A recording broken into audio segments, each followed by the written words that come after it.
கர்த்தருடைய நாமத்திற்கு மகிமை உண்டாவதாக. இந்த நாளிலேயும் கர்த்தர் இந்த 2025 ஆண்டிலும் 2 மாதங்களை ஆண்டவர் கடக்க செய்து இந்த 3வது மாதத்திற்குள்ளாக கர்த்தர் நம்மை கொண்டு வந்து நிறுத்தியிருக்கிறார். ஹல்லேலூயா. சத்தத்தை காணோம். ஹல்லேலூயா. இந்த நாளிலேயும் விசேஷமாக நாம் திருப்பந்தி ஆராதனைக்குள்ளாக நாம் வந்திருக்கிறோம். இந்த நாளிலும் நாம் வாசித்தான வேத பகுதியை நாம் எடுத்துக்கொள்வோம்.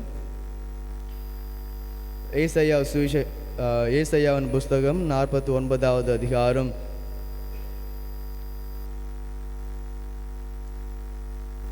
16வது வசனத்தை நாம் இன்றைக்கு நாம் தியானிக்கும்படியாக இருக்கிறோம்.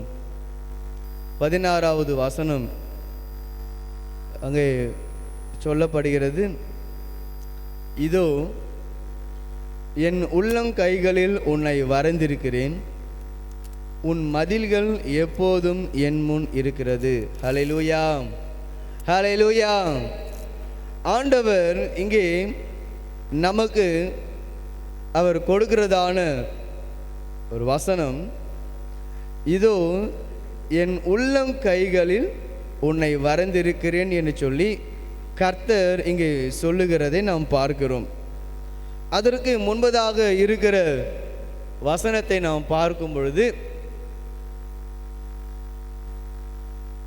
சீயோன் குமாரத்தியை குறித்து அங்கே சொல்லப்படுகிறது. கர்த்தர் எங்களை மறந்துட்டார், எங்களை கைவிட்டார் அப்படின்னு சொல்லி அதற்கு முன்பதாக இருக்கிற வசனத்தை வாசிக்கும் பொழுது நாம் அதில் நாம் பார்க்கிறோம். அப்படிப்பட்டதான ஒரு சூழ்நிலையில தான் இங்கே ஆண்டவர் சொல்றாரு 15வது வசனத்தில், ஸ்திரீயானவள் தன் கர்ப்பத்தின் பிள்ளைக்கு இறங்காமல் தன் பாலகனை மறப்பாலும் அவர்கள் மறந்தாலும் நான் உன்னை மறப்பதில்லை என்று சொல்லி பிற்பாடு அவர் சொல்றாரு, என்னுடைய உள்ளங்கைகளில் உன்னை நான் வரைந்திருக்கிறேன் என்று சொல்லி கர்த்தர் அங்கே சொல்லுகிறத நாம் பார்க்கிறோம். ஆண்டவர் அவர் ஒருவரையும் அவர் மறப்பது கிடையாது. எல்லாரையும் அவர் நேசிக்கிறவராயும் எல்லாரிடத்திலும் அவர் அன்பு உள்ளவராயும்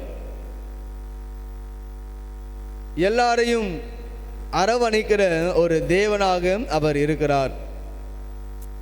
ஆகவே இங்கே அங்கே சீயோன் குமாரி சொல்ற, கர்த்தர் எங்களை மறந்துட்டாரு, என்னை கைவிட்டாரு என்று சொல்லி சொல்லுகிறதை நாம் பார்க்கின்றோம். நியாயாதிபதிகள் புஸ்தகத்தை வாசிக்கும் பொழுது அங்கே வேதம் சொல்லுகிறது, கிதியோனை பார்த்து தேவ தூதன் சொல்றாரு, பராக்கிரமசாலியே கர்த்தர் உன்னோடு இருக்கிறார் என்று சொல்லும் பொழுது அங்கே கிதியோன் சொல்றாரு,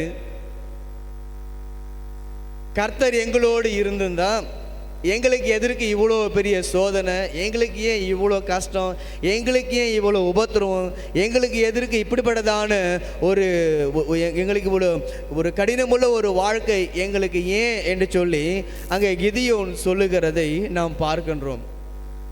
ஆகவே இங்கே கர்த்தர் கர்த்தர் ஒருவரையும் அவர் மறப்பதும் இல்லை, ஒருவரையும் அவர் கைவிடுவதும் இல்லை.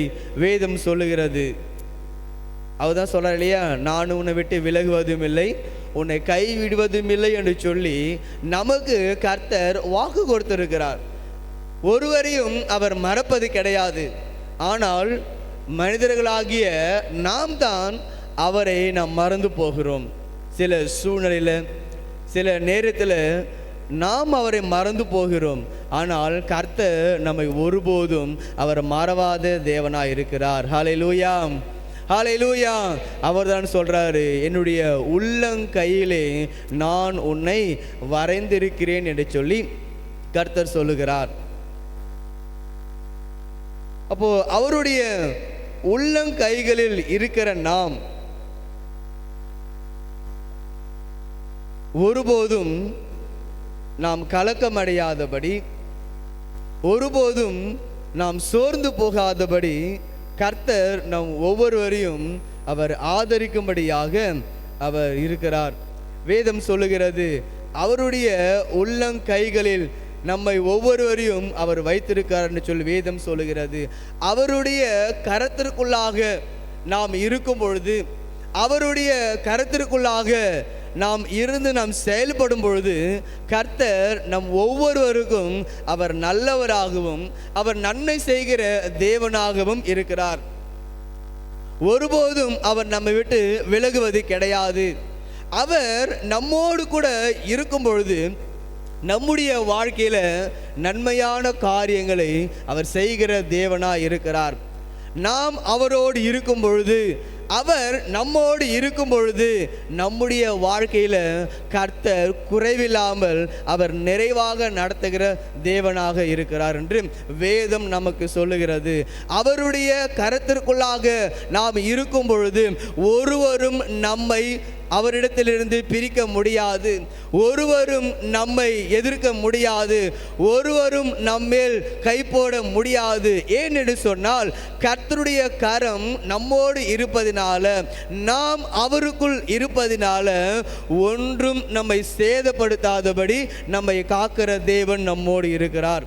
அதனால தான் இங்கே வேதம் சொல்லுகிறது, என்னுடைய உள்ளங்கைகளிலே நான் உன்னை வரைந்து வைத்திருக்கிறேன் என்று சொல்லி வேதம் சொல்லுகிறது.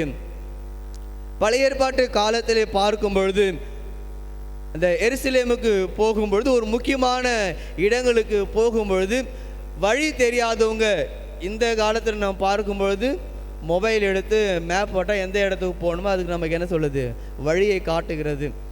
ஆனால் முற்காலத்தில் பார்க்கும் பொழுது அங்கே முக்கியமான இடங்களுக்கு போக வேண்டும் என்று சொன்னால் என்ன செய்வாங்கன்னா, அவங்க கையில் போக வேண்டிய எந்த இடமும் அந்த இடத்தினுடைய அந்த லேண்ட்மார்க் என்ன பண்ணுவாங்க, அவங்களுடைய கையில் அதை வரைந்து கொண்டு அவங்க போவாங்க. அதை பார்த்து கொண்டு போவாங்க, எந்த இடத்துல இருக்கிறது, இந்த இடம் எங்கே இருக்குன்னு சொல்லி அதை தன்னுடைய கையில் என்ன பண்ணுவாங்க, அதை வரைந்து கொண்டு அதை பார்த்து கொண்டே போயிட்டு அந்த இடத்துல போய் சேருவாங்க முற்காலத்தில். ஆனால் இப்பொழுது அது அப்படியே என்னாச்சு, மாறி போயிடுச்சு. இப்போ என்ன செய்கிறாங்க, அது அப்படியே என்ன பண்ணுறாங்க, இன்றைக்கி வாலிப பிள்ளைகளிலேருந்து பெரியவங்க வரைக்கும் என்ன செய்கிறாங்க, அதுக்கு ஒரு பேர் வைக்கிறாங்க, டேட்டோ. என்ன பண்ணுறாங்க, பச்சை குத்திக்கிறாங்க கையில். அது இப்போ அது ஒரு மாடலாக மாறிடுச்சு. ஆனால் அது எதற்காக அது அங்கே பயன்படுத்தினாங்கன்னு சொன்னால், முக்கியமான இடங்களுக்கு போவதற்காகத்தான் அவங்க என்ன செய்யணும், கையில் அதை வரைந்து கொண்டு அவங்க அதை பார்த்து கொண்டு அந்த இடத்திற்கு போவாங்க. அதற்காகத்தான் அவங்க என்ன செய்கிறாங்க, கையில் வரைந்திருக்கிறாங்க. அதுபோல இன்றைக்கு நம்முடைய ஆண்டவர் நம் ஒவ்வொருவரையும் அவருடைய கையில் வரைந்து வைக்கல, அவருடைய உள்ளங்கையில் வரைந்து ஒவ்வொருவரையும் அவர் வைத்திருக்கிறார். என்னுடைய மகன், என்னுடைய மகள், ஒருபோதும் நான் அவர்களை மறக்க மாட்டேன், ஒருபோதும் நான் அவர்களை விட்டு விலக மாட்டேன், என் பிள்ளைகள் எப்பொழுதும் என்னோடு இருக்க வேண்டும் என்று சொல்லி கர்த்தர் அவர் எதிர்பார்த்து கொண்டிருக்கிறார். ஆகவே இங்கே வசனம் சொல்லுகிறது, அவருடைய கரத்தில் நாம் இருக்கும் பொழுது நம்முடைய வாழ்க்கையில் கர்த்தர் ஒரு உயர்வை கொடுப்பார், ஒரு ஆசீர்வாதத்தை கொடுப்பார். ஒருவரும் அதை தடுக்க முடியாது என்று சொல்லி வேதம் சொல்லுகிறது.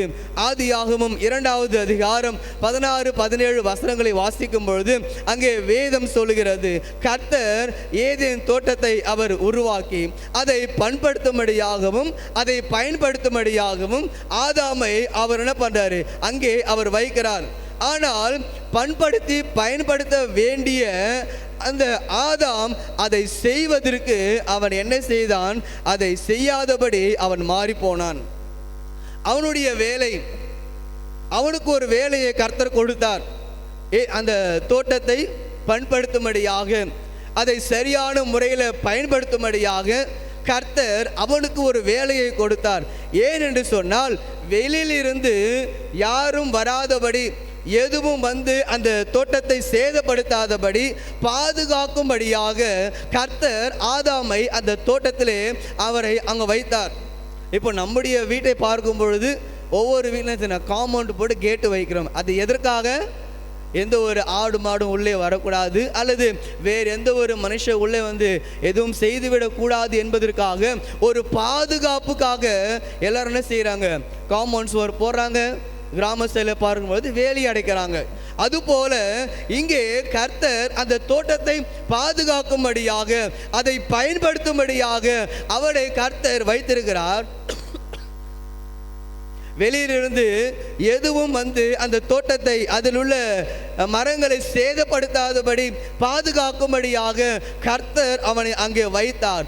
ஆனால் அவனும் செய்ய வேண்டிய அந்த வேலையை அவன் செய்யாமல் போய்விட்டான். அவனுக்கு ஒரு வேலை கொடுத்தார், அதை பாதுகாக்கும்படியாக. ஆனால் அவன் அதை செய்ய அவன் மறந்து போனான். அவனுக்கு ஒரு கடமை, அதை பாதுகாக்க வேண்டிய ஒரு கடமை. ஆனால் ஆதாம் அந்த கடமையை செய்ய அவன் தவறி போனான். கர்த்தருடைய கரத்தில் இருக்கிற வரை செய்ய வேண்டிய கடமையை, செய்ய வேண்டிய வேலையை அவன் சரியாக அவன் செய்து முடித்தான். சரியாக அவன் செய்கிற ஒரு மனுஷனாக இருந்தான். ஆனால் என்றைக்கு அவன் அந்த செய்ய வேண்டிய கடமையை அவன் தவறி போனானோ, அந்த தவறி போவதற்கு என்ன காரணம் என்று பார்க்கும் பொழுது, கர்த்தருடைய கரத்தை விட்டு அவன் விலகின பொழுது அவன் செய்ய அவன் தவறி போனான். அப்பொழுதுதான் பாவம் அவனுக்குள்ளாக வருகிறது என்று சொல்லி வேதம் சொல்லுகிறது. அதுவரையிலேயும் கர்த்தருடைய ஆளுகைக்குள்ளாகத்தான் இவன் இருந்தான். கர்த்தருடைய ஆளுகைக்குள்ளாக நாம் இருக்கும் பொழுது ஒன்றும் நம்மை சேதப்படுத்த முடியாது என்று சொல்லி வேதம் சொல்லுகிறது. ஆதியாகமம் 1 வசனத்தை வாசிக்கும் பொழுது கர்த்தர் அங்கே ஒரு ஆசீர்வாதமான ஒரு வார்த்தையை கொடுக்கிறார். என்னவென்று பார்க்கும் பொழுது வாசிப்போமா? ஆதியாகமம் 1 வசனம்.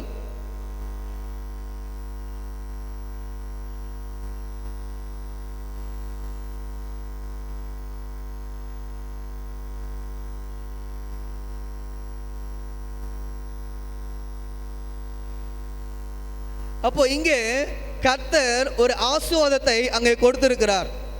மனுஷன் பாவத்தில் விழுவதற்கு முன்பாக தேவன் அவனுக்கு கொடுத்ததான ஒரு ஆசீர்வாதம், நீங்கள் பலுகி பெருகி பூமியை நிரப்புங்க, நீங்க அதை ஆளுகை செய்யுங்க, வேறு யாரும் வேறு எதுவும் உங்களை ஆளுகை செய்யக்கூடாது என்று சொல்லி கர்த்தர் அங்கே அவர் ஆசீர்வதிக்கிறார். ஆனால் இங்கே பார்க்கும் பொழுது ஆதாம் கர்த்தரோடு இருக்கிற வரை அவன் எல்லாவற்றையும் அவன் ஆளுகை செய்தான். என்றைக்கு அவன் கர்த்தரை விட்டு அவன் விலகி போனானோ அதிலிருந்து அவனை சாத்தான் ஆளுகை செய்தது. ஹல்லேலூயா, ஹல்லேலூயா. கர்த்தருடைய கரத்தில் இருக்கிறவரை அவர்கள் குறைவில்லாமல் சமாதானமாக சந்தோஷமாக நிம்மதியாக அவர்கள் வாழ்ந்து வந்தார்கள். அவர்கள் ஆளுகை செய்தார்கள் அந்த ஏதேன் தோட்டத்தை. ஆனால் என்றைக்கு அவருடைய கரத்தை விட்டு அவர்கள் விலகி போனார்களோ அந்நாள் முதற்கொண்டு பாவம் உள்ளே வந்தது. சாத்தான் அவர்களை ஆளுகை செய்ய அவன் ஆரம்பித்தான். ஆண்டவர் சொல்றாரு, நீங்கள் அவைகளை ஆளுகை செய்யுங்க, வேறு ஒருவரும் உங்களை ஆளுகை செய்ய கூடாது என்று சொல்லி கர்த்தர் அங்கே அவர் வாக்கு கொடுக்கிறார், அங்கே அவர் ஆசீர்வதிக்கிறார்.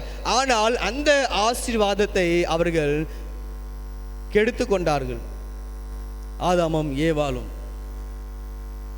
அதற்காகத்தான் கர்த்தர் சொல்றார், எபேசியர் 6 வசனத்தை வாசிக்கும் பொழுது கடைசியாக, என் சகோதரரே, நீங்கள் கர்த்தரிலும் அவருடைய சத்துவத்தின் வல்லமையிலும் பலப்படுங்கள்.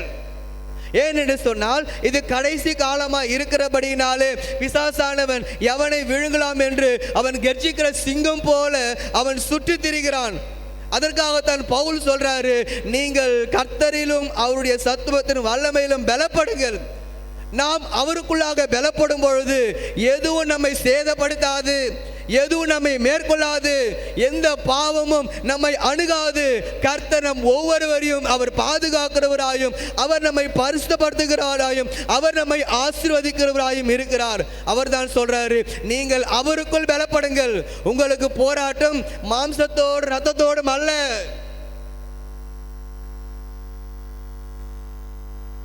நமக்கு போராட்டம் மனுஷரோடு அல்ல, நம்முடைய போராட்டம் நம்முடைய உறவினரோடு அல்ல, வேற எந்த ஒரு காரியங்களோடு அல்ல. வேதம் சொல்லுகிறது இப்பிரபஞ்சத்தின் அதிபதியாகிய பிசாசோடு நமக்கு போராட்டம் இருக்கிறது. ஆகவே இங்க சொல்றாரு, நீங்கள் அவருக்குள் பலப்படுங்கள் என்று சொல்லி பவுல் சொல்லுகிறார். நாம் ஒவ்வொரு நாளும் கர்த்தருக்குள்ளாக நாம் பலப்பட வேண்டும், அவருடைய வல்லமையில் பலப்பட வேண்டும். அவருக்குள்ளாக நாம் நிலைத்திருக்கும் பொழுது எதுவும் நம்மை சேதப்படுத்த முடியாது. ஹல்லேலூயா, ஹல்லேலூயா. பிசாசானவன் எவனை விழுங்கலாமோ என்று, எவனை அவன் பாதாளத்தில் தள்ளலாம் என்று அவன் எதிர்பார்த்து கொண்டிருக்கிறான். ஒவ்வொருவரையும் அவன் தெரிந்து வைத்திருக்கிறான். எப்படி இவர்களை நாம் நம்முடைய பட்சமாக திருப்ப முடியும், எப்படி இவர்களை நம்முடைய வலையில் நாம் இழுக்க முடியும் என்று சொல்லி அவன் ஒவ்வொருவரையும் அவன் குறிவைத்து அவன் ஆவலோடு எதிர்பார்த்து கொண்டிருக்கிறான். அப்போ ஆதாமும் ஏவாளும் அந்த பாவத்திற்குள்ளாக, அந்த பாவத்தை செய்யும்படியாக அவர்களுக்குள்ளாக அவன் நைசா அவன் பேசுகிறான்.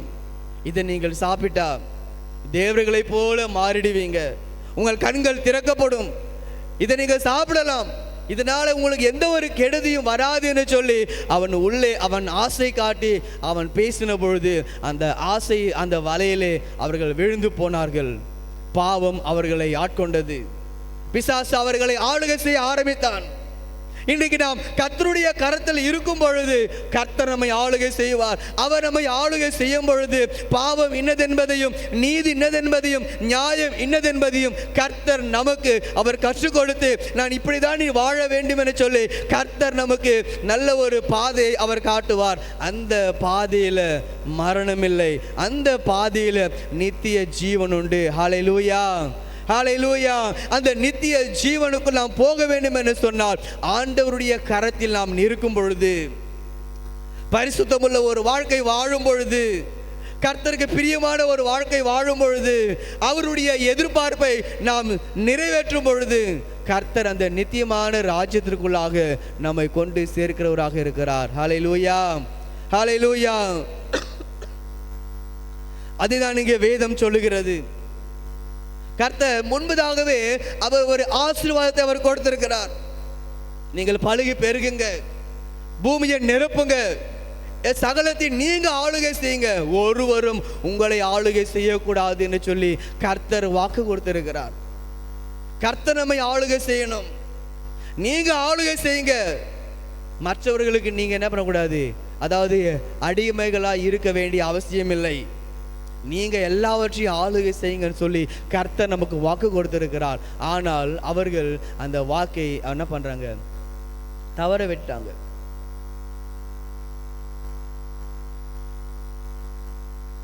வேதம் சொல்லுகிறது, தேவன் எச்சரிப்பு கொடுத்தும் அதற்கு கீழ்ப்படிய அவர்கள் மனதில்லாமல் போனார்கள். ஒவ்வொரு முறையும் நாம் தவறும் பொழுது கர்த்தர் நம்மை எச்சரிக்கிறார். நாம் செய்கிற காரியங்களை குறித்து, ஒருவேளை கர்த்தருக்கு பிரியமில்லாத காரியத்தை நாம் செய்யும் பொழுது கர்த்தர் நம்மை எச்சரிக்கிறார்.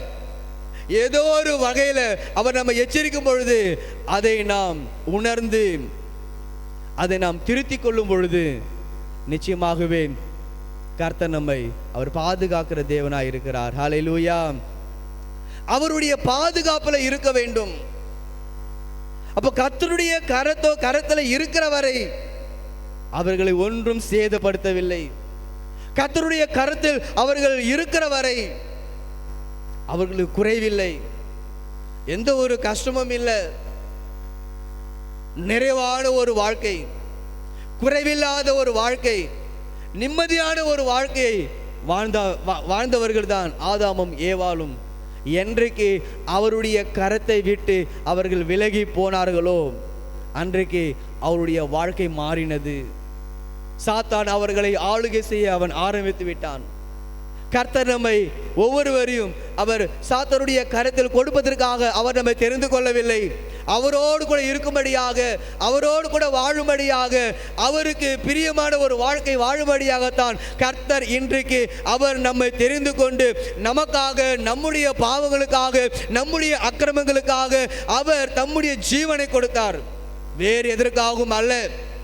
நாம் ஆக்கடிக்குள்ளாக தீர்க்கப்படாதபடி, நாம் தண்டிக்கப்படக்கூடாதபடி கர்த்தர் நமக்காக அவர் தண்டிக்கப்பட்டார், அவர் ரத்தம் சிந்தினார், அவர் சிலுவையை சுமந்தார், அவர் நமக்காக ஜீவனை கொடுத்திருக்கிறார். ஹல்லேலூயா, ஹல்லேலூயா. ஜீவனை கொடுத்த ஆண்டவர் அவர்தான் சொல்றாரு, நீங்கள் இந்த பாவத்துக்கு உட்படாமல் நீங்கள் பரிசுத்தமாய் வாழ வேண்டும் என்பதற்காகத்தான் கர்த்தர் இன்றைக்கு நமக்காக அவர் பிதாவின் இடத்திலே அவர் பரிந்து பேசிக் கொண்டிருக்கிறார்.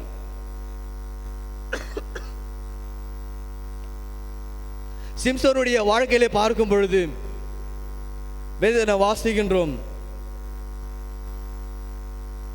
சிம்சோனுடைய வாழ்க்கையில நியாயாதிபதிகள் 14வது அதிகாரம் 5வது 6வது வசனத்தை வாசிக்கும் பொழுது சிம்சோனுக்கு எதிராக அங்கே வசனம் சொல்லுகிறது, ஒரு பாலசிங்கம் அவனுக்கு எதிராக வரும் பொழுது, அவங்க திம்னாத் என்கிறதான அந்த ஊருக்கு போகும் பொழுது எதிராக அந்த பாலசிங்கமானது எதிராக நிற்கிறது. அப்போ அந்த இடத்துல சிம்சோன் அங்கே பார்த்து கொண்டிருக்கிறார். முன்பதாக அவனுடைய அப்பா அம்மா முன்னாடி போயிட்டாங்க, பின்னாடி தான் சிம்சோன் வராரு. அந்த நேரத்தில் எதிராக அந்த பாலசிங்கமானது அது எதிராக நின்று கொண்டிருக்கிறது. அதை பார்த்த பொழுது சிம்சோன் பயப்படலை.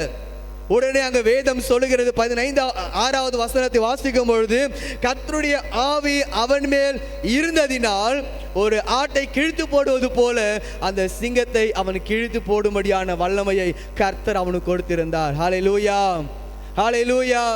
சிங்க பாருங்க, அந்த பால சிங்கத்தையே அவன் இரண்டாக கிழித்து போட்டான். கழுதையின் அந்த பச்சை அந்த தாடை எலும்பை கொண்டு 1000 பேரை அவன் கொன்று போட்டான். இது எல்லாம் செய்வதற்கு என்ன காரணம்? கர்த்தருடைய வல்லமை சிம்சோனுக்குள்ளாக இருந்தது. கர்த்தருடைய ஆளுகைக்குள்ளாக சிம்சோன் அவன் இருந்ததினால அவனுக்கு எதிராக வந்ததான ஒவ்வொன்றையும் கர்த்தர் நிர்மூலமாக்கி போட்டார். ஒன்றும் அவனை சேதப்படுத்தவில்லை, ஒன்றும் அவனை சேதப்படுத்த முடியல. கர்த்தர் அவனோடு இருந்தார். அதனால தான் சொல்றாரு பவுல், நீங்கள் அவருடைய வல்லமையில் பலப்படுங்கள். கர்த்தருடைய வல்லமை அவனுக்குள்ளாக இறங்கின பொழுது அந்த சிங்கத்தை அவன் கிழித்து போட்டான். தாடை எலும்பை எடுத்து 1000 பேரை கொன்று போட்டான். இன்னொரு சந்தர்ப்பத்தில் பார்க்கிறோம், அவனை பிடித்து புது கயிறால கட்டி வைக்கிறாங்க, அந்த கயிறும் அறுந்து போனது. இது எல்லாம் செய்வதற்கு என்ன காரணம்? கர்த்தருடைய ஆளுகைக்குள்ளாக சிம்சோன் இருந்ததினால. இப்படிப்பட்டதான வல்லமையுள்ள காரியங்களை, பலமுள்ள காரியங்களை அவனால் செய்ய முடிந்தது. ஆனால் என்றைக்கு அவன் கர்த்தருடைய ஆளுகையை விட்டு, கர்த்தருடைய கரத்தை விட்டு என்றைக்கு அவன் விலகி போனானோ அன்றைக்கு அவனுடைய வாழ்க்கை மாறி போனது. அன்றைக்கு அவனுடைய வாழ்க்கை ஒரு பரிதாபத்திற்குரிய ஒரு நிலைமையாக மாறி போனது.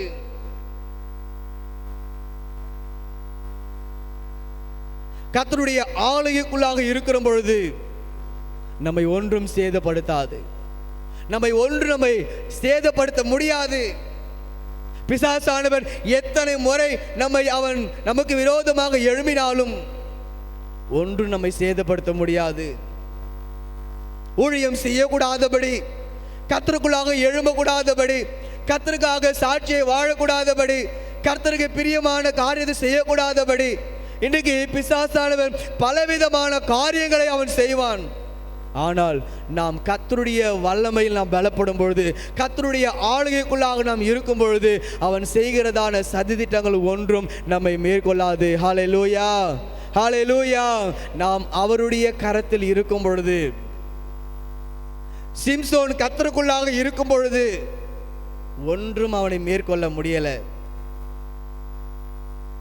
அவனுக்குள்ளாக அந்த பாவம் அவனுக்குள்ளாக வந்த பொழுது, அந்த பாவத்திற்கு அவன் அடிமையான பொழுது அவனுடைய வாழ்க்கை மாறி போனது.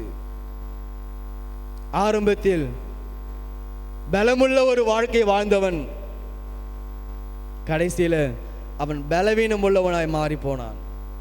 ஒரு பெண்ணின் மேல் வைத்த அந்த ஒரு ஆசையினால அவன் வாழ்க்கை மாறி போனது. அவனுடைய வாழ்க்கை ஒரு பரிதாபத்திற்கு ஒரு நிலைமையாக மாறி போனது. கண்கள் பிடுங்கப்பட்டவனாய், மாவு அரைத்து கொண்டிருக்கிறவனாய், வேடிக்கை காட்டுகிறவனாய் அவன் மாறி போனான். அதற்கு என்ன காரணம்? கர்த்தருடைய கரத்தை விட்டு அவன் விலகி போன பொழுது, கர்த்தருடைய ஆளுகையை விட்டு அவன் விலகி போன பொழுது அவனுடைய வாழ்க்கை மாறினது. பரிதாபத்திற்கு ஒரு நிலைமை அவன் வாழ்ந்தான்.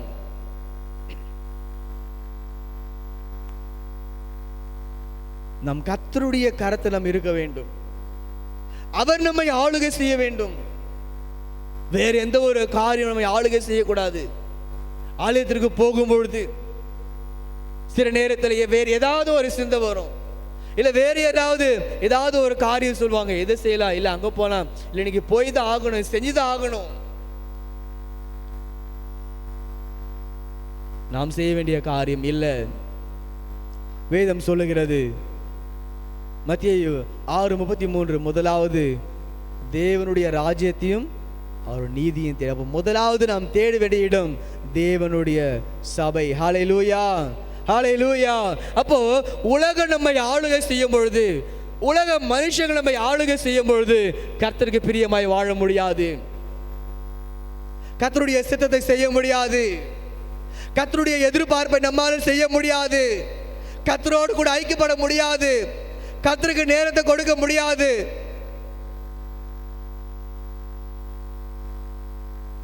நம்முடைய நேரத்தை அது வீணடித்து விடும்.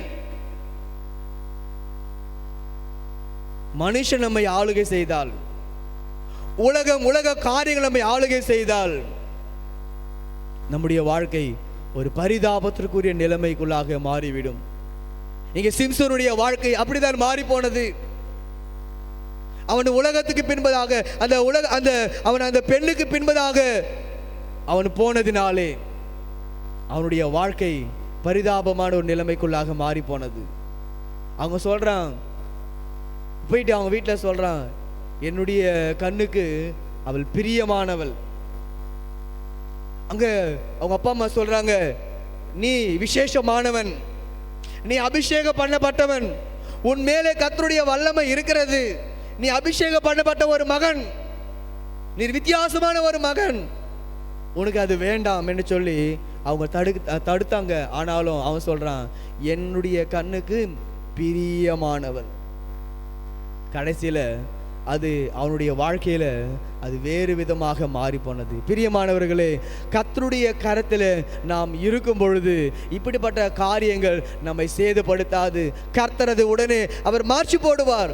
அதிலிருந்து நம்மை நீக்கி நம்மை விடுவிக்க வல்ல தேவன் நம்மோடு இருக்கிறார். இந்த சிம்சோன் அவன் வேடிக்கை காட்டுகிற ஒரு பொம்மையாக அவன் மாறினான். கண்கள் பிடிக்கப்பட்ட ஒரு மனிதனாக அவன் மாறினான். இந்த காரியங்கள் அவனுடைய வாழ்க்கையில் நடப்பதற்கு என்ன காரணம்? கர்த்தருடைய கரத்தை விட்டு, கர்த்தருடைய ஆளுகையை விட்டு அவன் விலகினதினால. இன்னைக்கு பாவம் நம்முடைய வாழ்க்கையில எப்படி வேணா அது உள்ளே வரும். அதிலிருந்து நாம் விலகி பரிசுத்தத்தை நாம் காத்துக்கொள்ள வேண்டும் என்று சொன்னால் கர்த்தருடைய வல்லமையில் நாம் பலப்பட வேண்டும். கர்த்தருடைய கரத்தில் நாம் இருக்கும் பொழுது இவைகள் ஒன்றும் நம்மை சேதப்படுத்த முடியாது. ஹல்லேலூயா, ஹல்லேலூயா. அவர் நம்மை ஆளுகை செய்யும் பொழுது இந்த உலகத்தை நாம் ஆளுகை செய்ய முடியும். ஹல்லேலூயா, ஹல்லேலூயா. நாம் உலகம் நம்மை ஆளுகை செய்தால் நம்முடைய வாழ்க்கை ஒரு பரிதாபமான நிலைமைக்குள்ளாக மாறிவிடும். பிரியமானவர்களே, நாம் அவருடைய ஆளுகைக்குள்ளாக நாம் இருக்க வேண்டும். நாம் அவருடைய கரத்தில் நாம் இருக்க வேண்டும். அதை தான் கர்த்தர் விரும்புகிறார். வேதம் சொல்லுகிறது, ஆதியாகமம் 6வது அதிகாரத்தை வாசிக்கும் பொழுது நோவாவுடைய வாழ்க்கையிலே கர்த்தர் அங்கே வந்ததான ஒரு பேர் அழிவிலிருந்து அவனையும் அவனுடைய குடும்பத்தையும் கர்த்தர் காப்பாற்றினார். அதற்கு என்ன காரணம்? கர்த்தர் என்ன சொன்னாரோ அதன்படி அவன் செய்ததினால அவனுடைய வாழ்க்கை அந்த அழிவிலிருந்து காக்கப்பட்டது. அந்த பேரழிவிலிருந்து கர்த்தர் காப்பாற்றினார். அவன் நிமித்தம் அவன் குடும்பத்தை கர்த்தர் காப்பாற்றினார். அதுதான் கர்த்தருடைய ஆளுகை. கர்த்தர் சொல்றாரு, நீ பேழையை உண்டு பண்ணு, நான் அழிக்க போகிறேன், நீ பேழையை உண்டு பண்ணு. கர்த்தர் சொல்றாரு, அவன் கர்த்தரோடு இருந்ததினால, கர்த்தர் சொன்ன வார்த்தையின்படி அவன் அப்படியே செய்ததினால கர்த்தர் அவனையும் அவன் குடும்பத்தையும் அவனோடு இருந்தது எல்லாம் கர்த்தர் காப்பாற்றினார். ஹல்லேலூயா, ஹல்லேலூயா. இன்றைக்கு கர்த்தர் அதை தான் எதிர்பார்க்கிறார்.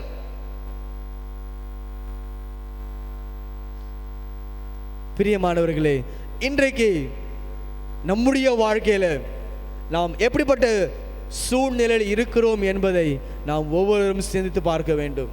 ஒருவேளை நம்முடைய வாழ்க்கையில நம்ம எது ஆளுகை செய்கிறது? ஏன் நம்முடைய வாழ்க்கையில ஒரு முன்னேற்றம் இல்லை? ஏன் நம்முடைய வாழ்க்கையில ஒரு குறைவு இருக்கிறது?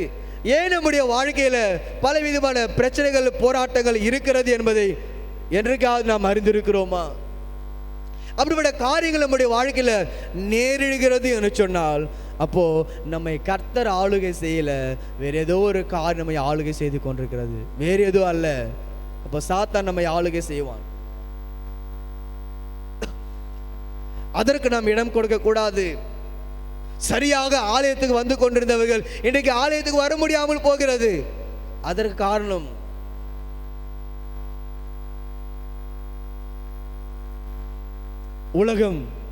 உலகத்தின் காரியங்கள் நம்மை ஆளுகை செய்யாதபடி, நம்முடைய வாழ்க்கையை பரிசுத்த குலைச்சலாக்கும்படி நேரிடுகிறதான அப்படிப்பட்ட காரியத்திலிருந்து நாம் முற்றிலுமாக நாம் நீக்கப்படும்படியாக கர்த்தர் விரும்புகிறார். அவர் தான் சொல்றாரு, என் உள்ளங்கைகளில் நான் உன்னை வரைந்திருக்கிறேன். அவருடைய கரத்தில் கர்த்தர் நம்ம வைத்திருக்கிறார்.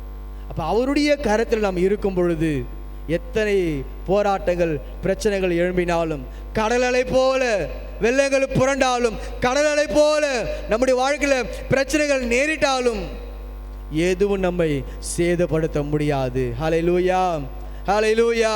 நாம் அவருடைய ஆளுகைக்குள்ளாக இருக்கும் பொழுது கர்த்தர் நம்மை உயர்த்துகிற தேவனாய் இருக்கிறார். தானியேல் கர்த்தருடைய ஆளுகைக்குள்ளாக இருந்த பொழுது கர்த்தர் அவனை ஆண்டவர் உயர்த்தினார். தானியேலுக்கு விரோதமாக எழும்பினாங்க, தானியேலை குற்றப்படுத்தும்படியாக நினைத்தாங்க. ஆனால் அவனை குற்றப்படுத்த முடியல. ஒரே ஒரு காரியத்தில் மாத்திரம் குற்றப்படுத்தினாங்க, கர்த்தரை தேடுகிற விஷயத்துல. ஆனாலும் தானியேல் அந்த பத்திரத்துக்கு அவன் கையெழுத்து அவன் போட்டிருந்தாலும் கர்த்தருக்கு செய்ய வேண்டிய அந்த 3 வேளையிலும் அவன் ஜெபிக்கிற அந்த ஜெபத்தை விடாமல் அவன் செய்ததினாலே கர்த்தர் அவனுடைய வாழ்க்கையை அவர் மாற்றினார். பிரியமானவர்களே, ஒருவேளை சட்டத்திட்டங்களுக்கு உட்பட்ட வேணும், சட்டத்திட்டங்களுக்கு உட்பட்டுதான் ஆக வேண்டும். அப்படிப்பட்ட சூழ்நிலையில் கூட தானியேல் அதற்கு அவன் விலகி இருக்கவில்லை. முன்பு செய்தது போல அவன் கர்த்தரை அவன் தொழுது கொண்டான். அது நிமித்தமாக அவனுக்கு உபத்திரம் வந்தது, போராட்டம் வந்தது, மரணத்துக்கு ஏதுவான ஒரு பிரச்சனை வந்தது. அப்படிப்பட்ட சூழ்நிலையில கூட கர்த்தர் அவனை காப்பாற்றினார். ஹல்லேலூயா, ஹல்லேலூயா. கர்த்தர் யார் என்பதை, அவர் எப்படிப்பட்டவர் என்பதை தானியேல் மூலமாக கர்த்தர் அங்கு வெளிப்படுத்தினார். அந்த இடத்திலே கர்த்தர் அவனை உயர்த்தினார். இந்த உலகம் நமக்கு ஆசை காட்டும், இந்த உலகம் நமக்கு பலவிதமான காரியத்தை நமக்கு சொல்லும். மத்திய 4வது அதிகாரத்தில் வாசிக்கிறோம், ஆண்டவர் இயேசு கிறிஸ்து சோதிக்கப்படும்படியாக அவர் வனாந்திரத்துக்கு போகும்பொழுது அங்க பிசாசு என்ன பண்றான், காட்டுறான், இது எல்லாம் என்னுடையது, என்னுடைய கரத்தில் இருக்குது, நீ என்னை பணிந்து கொண்டா இது எல்லாம் நான் உனக்கு தருவேன்னு சொல்லி பிசாசு சொல்றான். அப்போ கர்த்தர் வசனத்தை கொண்டு அவனை கடிந்து கொண்டார். அப்போ நம்மை கெடுக்கும்படியாக ஒரு காரியம் ஒன்று வருகிறது சொன்னா அதை வசனத்தை கொண்டு நாம் என்ன செய்ய வேண்டும், அதை தடுக்க வேண்டும். அதற்கு ஒரே ஒரு காரணம், நாம் அவருடைய ஆளுகைக்குள்ளாக இருக்கும் பொழுது, அவருடைய வல்லமையில் நாம் பலப்படும் பொழுது நிச்சயமாக நம்மால் அதை எதிர்த்து நிற்க முடியும். ஹல்லேலூயா, ஹல்லேலூயா. அதான் இங்கே வேதம் சொல்லுகிறது, கர்த்தருக்கு நாம் பயப்படும் பொழுது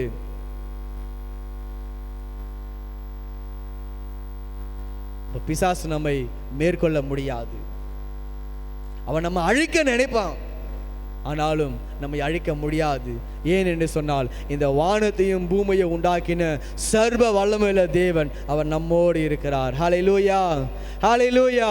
ஆகவே பிரியமானவர்களே, நம்முடைய வாழ்க்கையில நாம் ஒவ்வொருவரும் அவருடைய ஆளுகைக்குள்ளாக நாம் இருக்கும் பொழுது நம்மை ஒன்றும் சேதப்படுத்த முடியாது. அவருக்கு பிரியமான ஒரு வாழ்க்கையை நாம் வாழ்ந்து அவருக்காக நாம் சாட்சியாய் ஜீவிக்கும்படியாகத்தான் கர்த்தர் இன்றைக்கு நம்மை அவர் தெரிந்து கொண்டிருக்கிறார். ஆகவே நாம் அவருடைய ஆளுகைக்குள்ளாக நாம் இருப்போம். அவர் நம்மை ஆளுகை செய்யட்டும், அவர் நம்மை வழிநடத்தட்டும்.